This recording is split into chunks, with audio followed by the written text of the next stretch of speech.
All right, hello and welcome to AWS Made Easy Ask Us Anything live stream, the Thursday morning reInvent recap. We Is it are Thursday your already? tired but excited hosts, Rahul and Stephen. How are you feeling?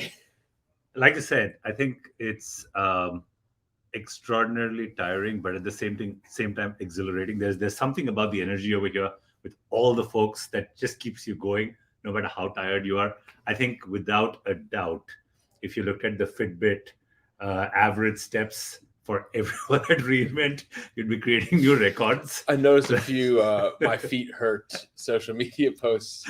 That was pretty, Yeah, so pretty I funny. mean, if you remember our original tip, wear comfortable shoes. I think if you didn't follow it, you'd be in real pain at this point. But it's been absolutely awesome.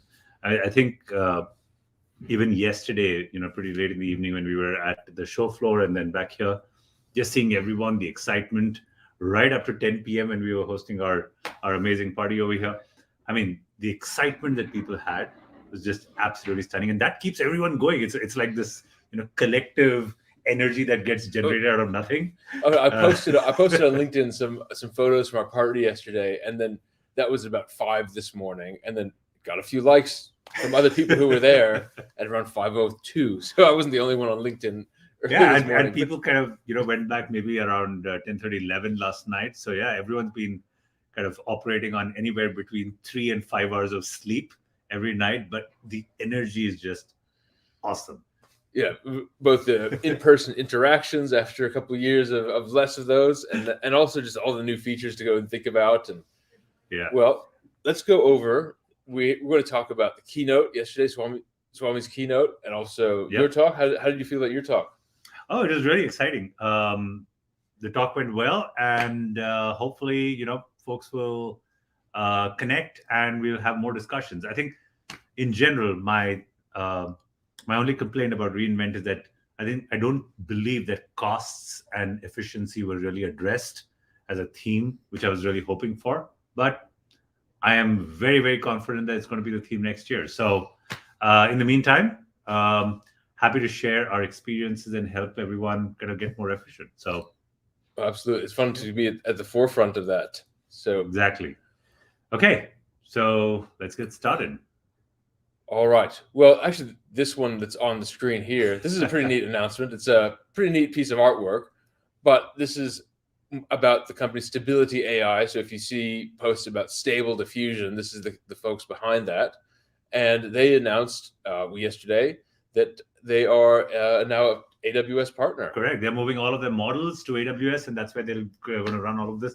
This is really exciting for AWS. This is a huge, big deal for them as well. And yeah, it's been really looking forward to seeing what they do. I think with AWS they get scale beyond anything that they might need, and they are on a amazing growth trajectory. This is going to be the next big thing, isn't it? And I suppose they're going to make heavy use of these brand new Inferentium 2s. Correct. Exactly. And I think they have two challenges. One is training at the scale that they need to train these models, and that's constantly happening. I mean, it's not we built a model, let's just go run it. But training is a big challenge, and of course, once they've got that, to deploy it in a manner where you can, have everyone on the planet be able to access those models and be able to run all the inference. I mean, this is just spectacular. Well, these are called generative AI models. And so one of my favorite scenes in Star Trek First Contact, when the crew of the Enterprise has gone back in time and they teleport and they tell the transporter, late 21st century civilian clothing. And the transporter has about a second to make some inference as to what that means, and then dress the crew on the way down. And you think this is the building blocks of that sort of technology, right? Correct. Taking context on a general thing and then being able to make inference to a very specific thing very quickly. Exactly. So they were maybe using the Inferentium 5 or something. I've lost track of generations of these instances at this point. So great. So this is great news for AWS. All right, let's talk about the keynote. We're going to get into several of the announced keynotes, but I think this is one of the themes. Data is the genesis for modern invention. Correct. We'll see that. I think my takeaway from the keynote yesterday, by the way, this was a pretty exciting keynote from the standpoint of having some sort of a theme. A little lacking in the storytelling, but in terms of content, it was actually pretty phenomenal.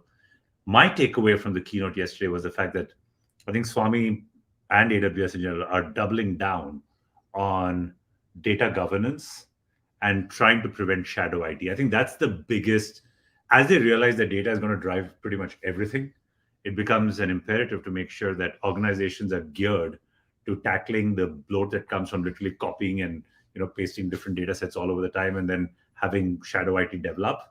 So I think that being the theme, they did a pretty neat job of closing a whole lot of gaps that existed. That's exactly the phrase I was thinking about. There's a lot. There wasn't one big announcement. Oh my gosh, how in the world? But there's a lot of these bringing things together, integrating things really well. Yeah. Like you said, preventing shadow IT, and empowering data scientists. So it's really exciting. So let's jump right into it. The first announcement are a set of database capability announcements. So there's a general post, I'll put this in the comments now, on 5 new database and analytics capabilities. So I'll put this in here. This is a pretty good summary of the data capabilities. And then let's jump into the first one, which is going to be document DB elastic clusters. Here comes. Yep.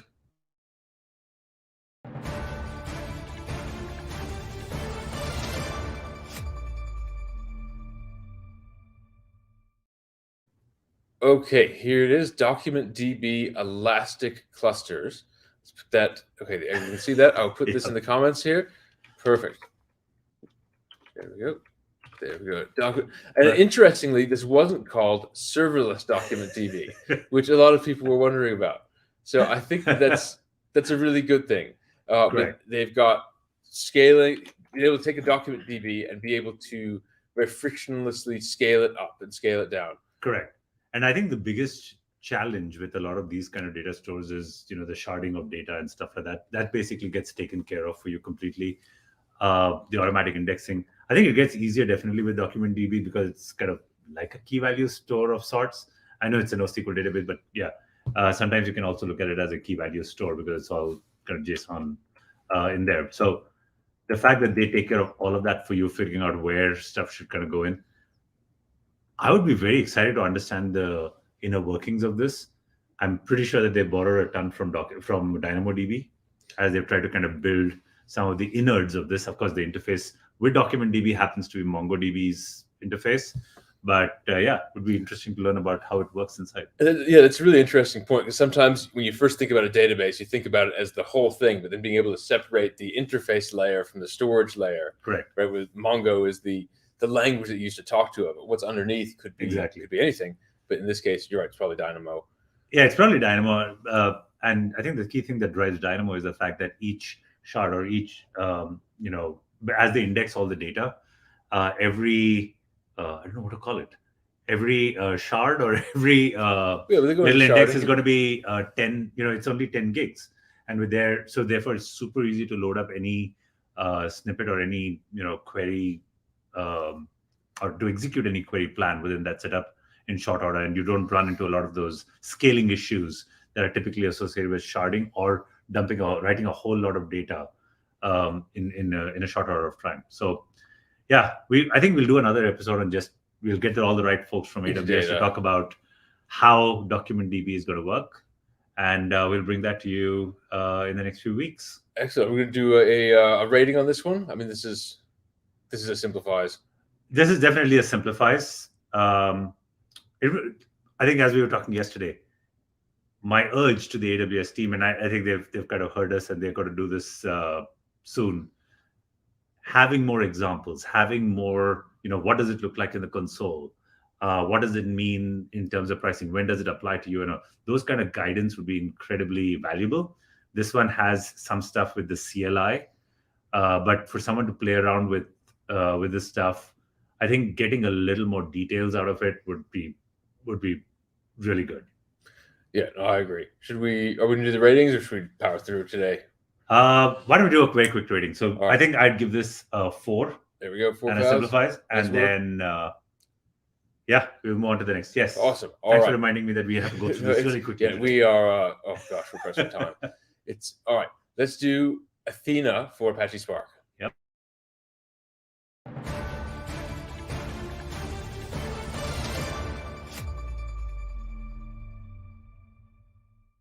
is Athena for Apache Spark. This is really amazing. I really think that we're just thinking about Apache projects, thinking from a long time ago, we're not always the easiest things to get started. But Correct. Here, you can say basically put a bunch of data into an S3 bucket, set up your Athena project right here, and then click as an engine that you want, Spark. Correct. I love these GIF screen grabs showing you exactly what to do. I really like this. It's pretty neat. And the blogger here, Donnie Prosco, he gave the history. So when Jeff Barr first announced Athena, changed his perspective, and now being able to start an Athena cluster with all the simplicity of that, but with a Spark engine that you can talk to directly. Correct. That's really exciting. Yeah, and I think the SQL interface is really the key value driver over here. So the fact that they have started connecting Athena with a whole lot of other, data sources is pretty awesome. And yeah, kudos to Donnie and the team that is basically starting to take all this feedback about being more illustrative with their examples and the blog posts. Great job done, guys. Really appreciate it. All right, nice work. Okay. Oh, so this one definitely gets a 5. I'm going to be very generous with any blog post that is illustrated in this manner. So definitely a 5 for me, and definitely simplifies as well. And this simplifies is a big simplifies. Being able to put data in S3 and not having to worry about Spark, how to set all this up, just being able to literally dump your data into a bucket, and now you can use it. Correct. In Spark, you can run complex PySpark jobs, whatever you want. That's very exciting. Perfect. All right. Next, on to the next one. Yep. Next up is Glue data quality. Let's check this out.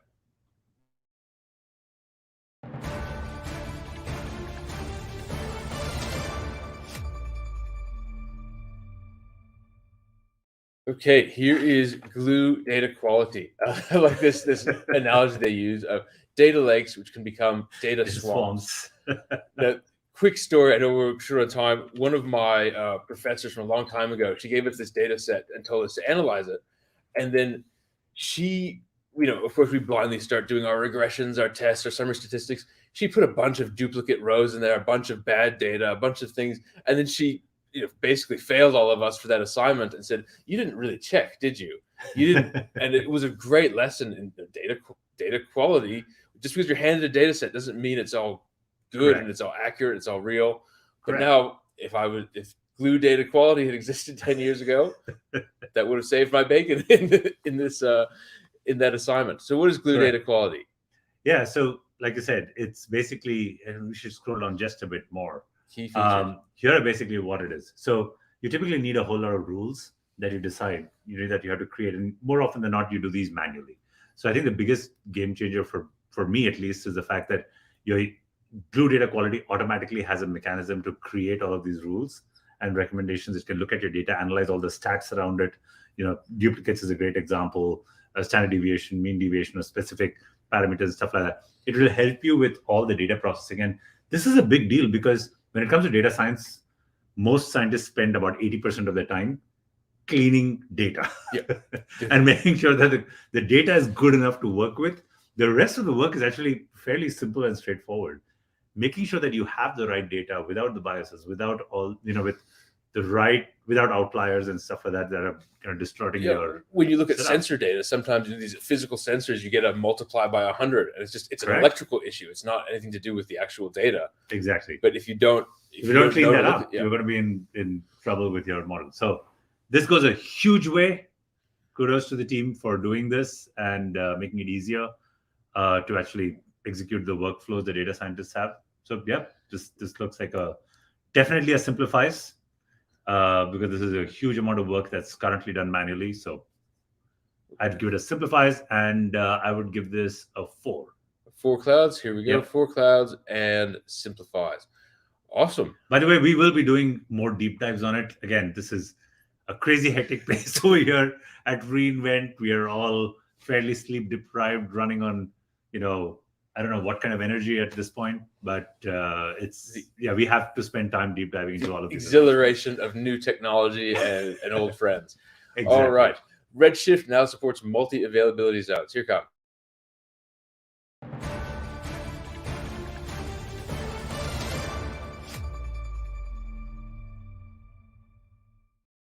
Okay, here is Redshift now supports multi-availability zone for RA3 clusters. This is actually pretty exciting.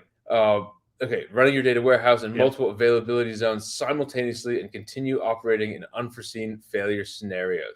Here we go. Let's take off the simplifies tag because we don't know if this is simplifies yet. I have a feeling we're going to be putting it back, but this is a really, really neat thing. What do you think about this announcement? What are the implications as you see it? I have to be very honest with you. I had never thought of Redshift not being already incredibly reliable. So the thought that Redshift was not multi-AZ available didn't even cross my mind, because it has never been one of those absolutely core pipelines in at least my use cases. So the thought honestly never occurred, and it was like, I see that this might be required by a whole bunch of people. So I think for a whole bunch of people where BI and analytics and providing those reports is literally the critical element of their business value proposition. Yeah, this makes a lot of sense. I mean, it just adds a whole lot of redundancy. But I think the biggest value proposition for me from this announcement is multi-AZ in this particular case doesn't just mean that you've got standby instances in other availability zones. The fact that you can shard your queries across all of these availability zones is, I think, the key differentiator. The resource utilization that you can get out of deploying a multi-AZ shard, so you need a minimum scale, I think, to make this viable for you. But if you have the minimum scale, using all the instances across all the AZs is really where all the value is. That makes a lot of sense. They're not just standby. Yeah, they're not standby in this scenario. Okay, so multiple operating zones simultaneously and continue to operate. Correct. Multi-AZ deployment. And obviously it's going to have to be in several regions. Makes sense. Okay, that's really neat. Oh, this is going to be really funny. I was looking at Stack Overflow yesterday. I don't know if any of you are familiar with the Stack Overflow culture. Here's a question from 2 years and 11 months ago. Can you run Redshift in multi-AZ deployments? And then it was answered 14 hours ago. Yes, now you can. So good that someone was on top of that. And this person who asked the question, Dimitri, I'm glad that your question from nearly 3 years ago has now been answered. It just goes to show that AWS listens to its customers. All right. So what are we going to rate this, the multi-AZ? I think it definitely simplifies for a whole lot of people. You just have to figure out at what scale you reach a threshold where this actually makes sense for you. Yeah. But I think I would give it 4 points, or I'd give it 4 stars for clouds. There we go. 4 clouds. Again, apologize. Sleep deprived over here. But 4 clouds over here for a simple reason that they took care of making sure that these weren't just standby instances, that you can actually leverage them for real-time querying. Yes, you're getting use of the things that you're getting used even to, before exactly. An availability zone fails. So a subtle cost efficiency thing built in. Great job. Awesome. All right, next we're going on to Postgres trusted extensions.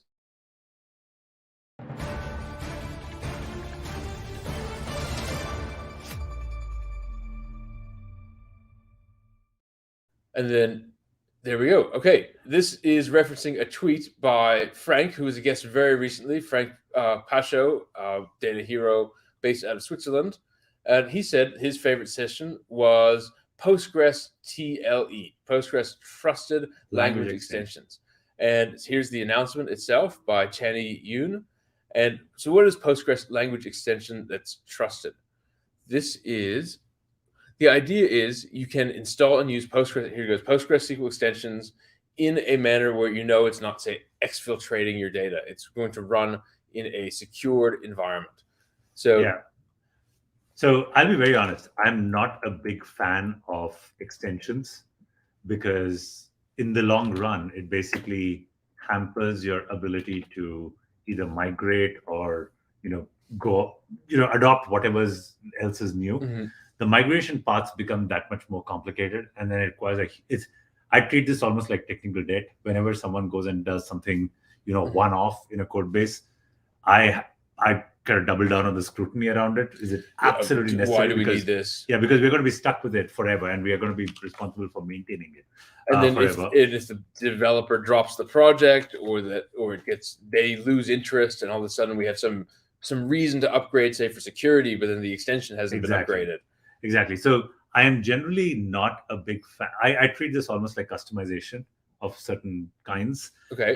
They might be relevant for certain scenarios, but my general thumb rule is that don't use anything that is non-standard or not that doesn't come right out of the box as is. That makes sense. Because when somebody creates an upgrade path, they're going to be looking only at the core functionality. They're not going to be trying to solve for every little extension and every variance in the base setup. So not a big fan of extensions, but if you have to use extensions, I'm really glad that AWS has kind of heard their customer requests and created these trusted language extensions, which you should really think about it as a marketplace of curated extensions that you can start trusting to deploy in whatever Postgres deployment you have running on AWS. Looking at the article quickly, so it gives you how to use it, gets good screenshots, looks like it's showing you what it would be like, and both console, CLI and console. So that's pretty neat. That is really, really good. And it also we've got actual SQL code as a demo, and plus we've got a link to a GitHub repository because this is an open project. This is the kind of thing that's perfect for open source, right? You really want to be able to know how this works. Correct. So this looks really good. This is a very, very detailed blog post. Great job, Chani. This is exactly what will make it easy for customers to look at the stuff, evaluate it, and play around with it. So I would say simplifies, but with the caveat that simplifies in the context of you have to use extensions, but then, or you're currently using them, but then always be in mind this is an extra. Do you really need to? Yeah, please question if you absolutely need to use it, because you're going to be stuck with it forever. And writing all these complicated logic, like in today's date, if you really look at the big AWS theme, if you're on AWS already, you should be looking to have separate data stores for separate kind of workloads. So if you're doing OLTP, use something like DynamoDB as your OLTP store. If you're doing OLAP, use something like Redshift or even just S3. That's just fine. S3 and Athena will actually give you everything that you need for OLAP, and then use quick site dashboards backed by Spice if you need to. All right, let's give this 4.5 clouds, and we are going to hit our foot on the accelerator pedal and keep powering through these. Yeah, Stephen is going to make sure that I don't keep talking. Great. All right, here we go. And the next one is SageMaker Data Wrangler. There it is. There it is. Under.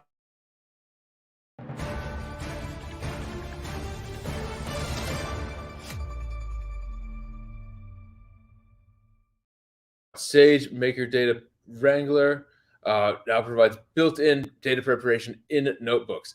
So this is one of those examples of filling the gaps, really addressing how people are actually using the products. A very common criticism of I guess the distinction between data scientist, data engineer. Data scientists, they can work in these notebooks, but then moving a data science project into production is what it typically falls over. So some of these SageMaker tools of basically expanding the capability of what can be done in a SageMaker notebook, and also, as we'll see later, making SageMaker notebooks easier to deploy. This is really blurring that line or making it more of a continuum between using a notebook in production and then putting it into production. So this particular article, it's moving that data preparation stage into the notebook. So you don't need to maybe have that happen prematurely. It's part of the exploratory process now. Correct. Can you just scroll down just a tiny bit? I want to make sure. Again, this definitely simplifies. Closing anything that does to close the gaps simplifies things. And my only concern over here, can you go into that link that they provided? Because, this one, next generation SageMaker notebooks. That is the one. Great. Oh, cool. So if you go down, you will see that there are a lot of examples with screenshots and stuff that describe how you would actually go about using this. There are lots of examples to play around with, a bunch of Python code. Look at that, dropping the null values, dropping the extreme values. So very, very nicely done. This would make it really simple to play around with this, with these new features. And so, yeah, I'm going to give this a 5. I'm a big fan of, as you can guess already, of all of this detail. So I'm going to give this a huge 5. 5 clouds, and then a simplifies. Yep, very, very nice work. That is really going to be empowering to data teams, where you can be closer to the data preparation process. Okay, next one is EC2 Spot Ready.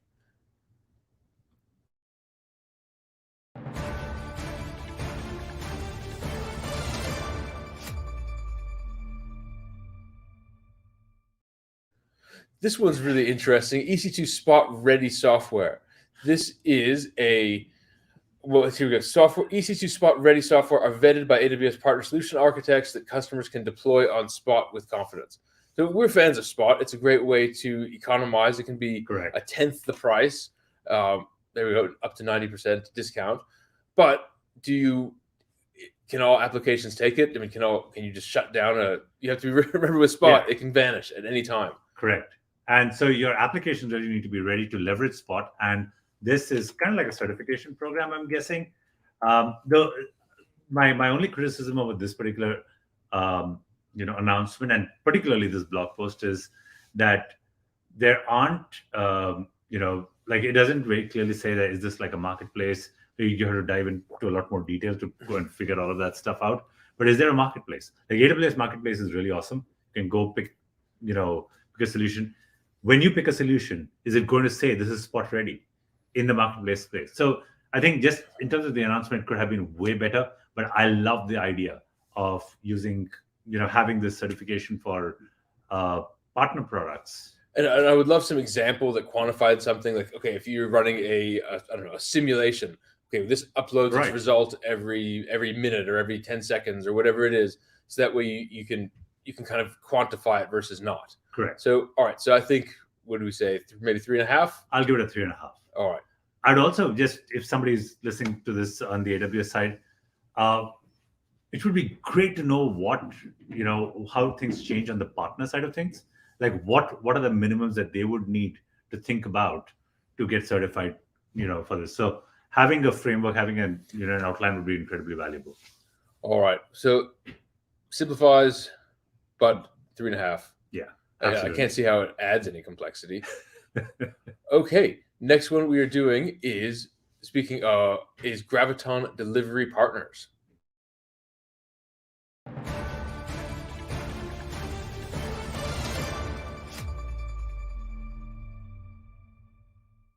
Okay, this is AWS Graviton Delivery Partners. So this is, speaking of partners, Graviton Delivery Partners offer world-class services to implement workloads on AWS Graviton-based instances. I think this is more reflective of how much investment is happening in Graviton. Correct. So I'll say two things. One is, this seems to follow the theme of the last announcement of certifying partners that have certain very specific capabilities with their products. And this is a technology capability. You've got Spot as one dimension to make sure everything is stateless.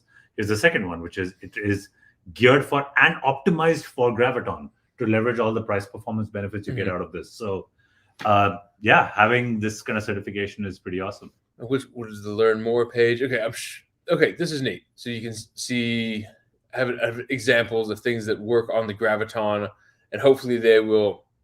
I would like to know more of what exactly this means, and certainly. But I think here they're only showing partners. Can you just go down a bit? Sure. Let me. Actually, they do have. These are all products, not just the partner company, right? Yeah. So makes sense. Data platform. I wonder if you can filter down to ones that are Graviton only.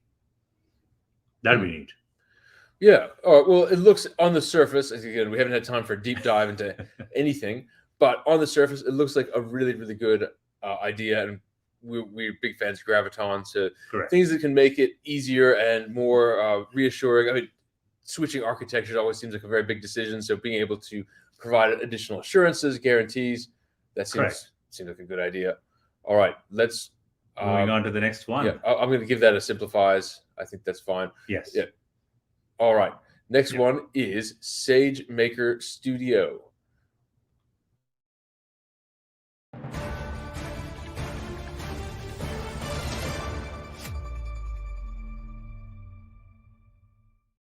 Studio now supports real-time collaboration. I think this is a great example of them really understanding the users of their product. Correct. One of my friends is a professor. He says that all of the younger students who are brought up on iPads as their primary compute device. They expect if you open the same file in multiple places, why can't you edit at the same time? Correct. If I think the expectation of the technology has changed dramatically in just the last 10 years. And now the fact that you have one open, document means that it's just implicit that everyone should be able to edit it at the same time. That collaborative nature, especially with everything that's happened with the pandemic over the last 2 or 3 years, that's an expectation. So that's coming to SageMaker Studio, which is pretty neat. Yeah, absolutely. This is really, really neat idea. It's anything that makes teamwork, collaboration easier. That's exciting. Exactly. And they have a link to a more detailed blog post. This is by Ansha Barth. And it's pretty neat. Wow, SageMaker Studio, it's only since 2019. Yeah. That's brand new. But yeah, SageMaker Studio came in 2019. It was announced at reInvent, in fact. Neat. Okay. Great. And then, and all the examples are in there. Yeah. Yep. All of that stuff is here. So again, I'd give this a 5-star. I'm going to be very generous with anyone who illustrates with examples on the blog post. Again, we are going to be deep diving into a bunch of these as we get back to a more normal routine and schedule. And then clearly it simplifies, because if you're not doing this, then you are coordinating via Git merges and pull requests and rebases. And that's for notebooks. Yep. Oh, gosh. Can you imagine for all the data and notebooks and stuff like that? I still have what do they call commit hooks on my IPython notebook so that you don't commit the results, and then it's a bit of setup. So fantastic. Okay. Next one is another SageMaker Jumpstart. So here we go. We'll jump right in.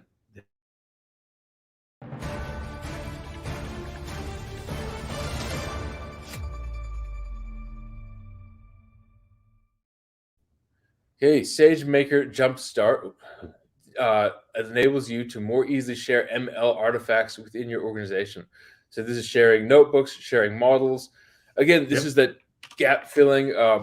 Traditional worry about data science projects is that when they have to be deployed or even just moved, that's a great time for the project to fail. So empowering, being able to move these around and thinking about what are the true building blocks of data science. So these ML artifacts, that's pretty neat that they can be moved around. Correct. And back to the theme of governance and making sure that you don't build out your own shadow IT, making it really easy to leverage all the assets that you have in a simple, common, standard and secure way is, I think, where I think AWS has done a pretty neat job this year.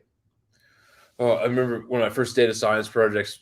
I was a data scientist, didn't know much about running code in production, and I had to get a model implemented by someone who knew nothing about data science, and it was really hard. So being able to share models, let's see, many enterprises starting today. SageMaker Jumpstart helps you more easily share ML artifacts like notebooks and models within your enterprise. That's pretty. It supports in and out of SageMaker.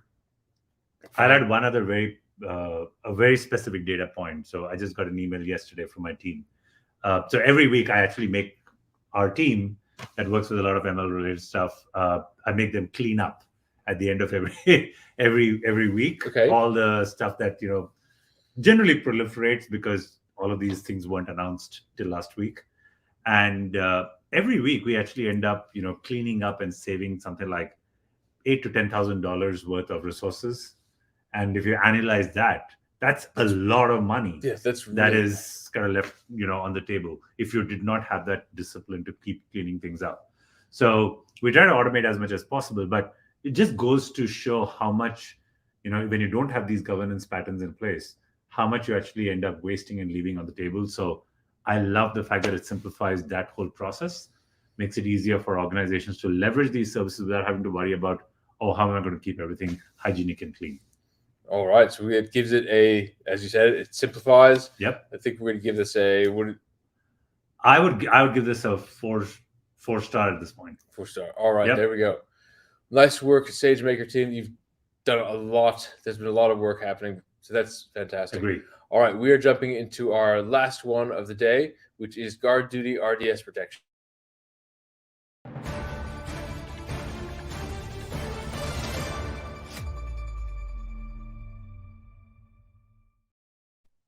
Okay, So in this one, AWS is basically trying to use ML to solve a lot of the problems that you have with managing all of these resources. So if, for example, GuardDuty has been really amazing for us as we've been using it, because it basically identifies a whole lot of situations from all the logs and analyzing all of that stuff, which people had to do manually. Like trying to figure out what is the right monitor to have is an incredibly challenging problem, especially for a service that is A, in the cloud, B, managed by someone else, and C, where you don't understand all vectors of attacks when it comes to security. So the fact that GuardDuty is there, you can literally just with a click of a button turn it on, and it does all of that stuff for you, gets you all the alerts, it monitors all the logs, knows what to look for in all the data.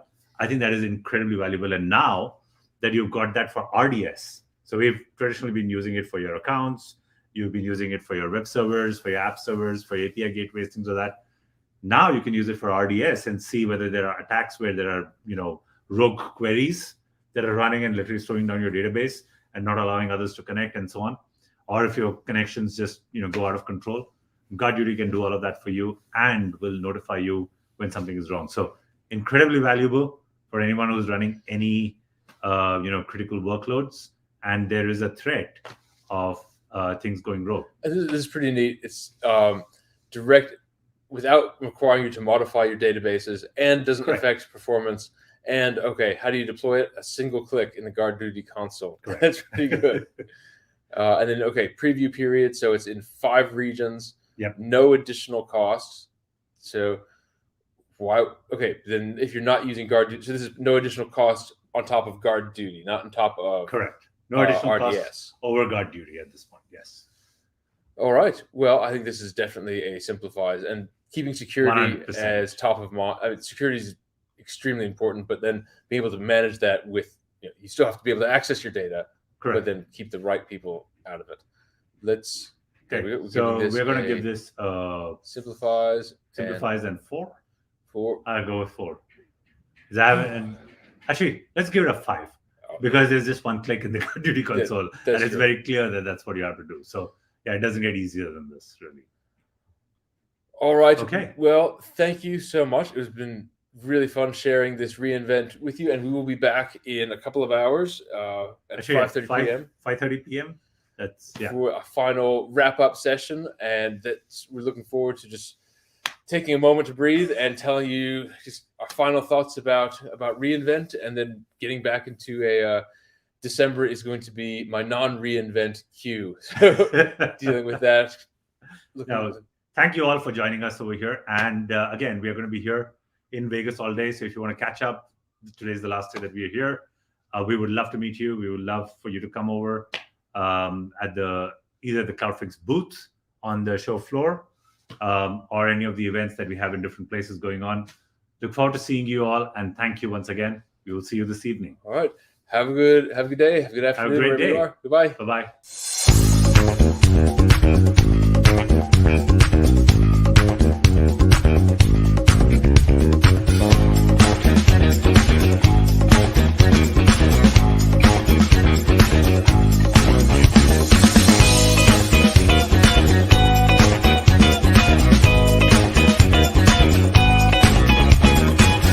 Is your AWS public cloud bill growing? While most solutions focus on visibility, CloudFix saves you 10 to 20% on your AWS bill by finding and implementing AWS recommended fixes that are 100% safe. There's zero downtime and zero degradation in performance.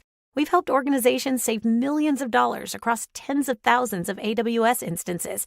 Interested in seeing how much money you can save? Visit cloudfix.com to schedule a free assessment and see your yearly savings.